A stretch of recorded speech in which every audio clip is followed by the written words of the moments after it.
So, das hier ist das Haus Schulstraße 1 in Ottmarsheim.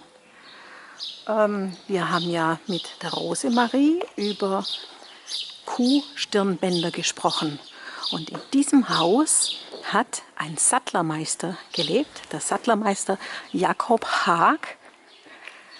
Hier hinten ist es noch ein bisschen ursprünglicher. Wir sehen auch, dass es vorne halt vor allem gedämmt ist. Ne? Hier diese kleinen Fenster, das ist eigentlich typisch für kleine Fachwerkhäuser.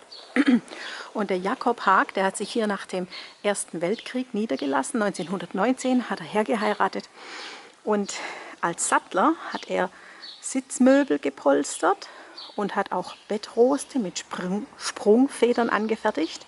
Und die passenden Matratzen hat er überwiegend aus himmelblauem Stoff genäht. Davon hatte er wohl eine große Partie erworben und die hat er dann nach und nach verarbeitet.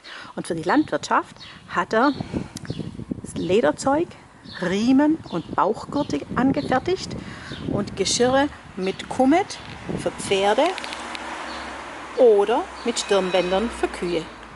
So sah das dann aus.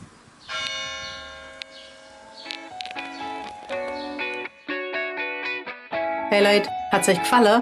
Dann guckt doch öfter mal in meinen Kanal rein. Oder auf meine Homepage, da hat's ein ganz nettes Programm. Bei uns ist nämlich etwas Butter.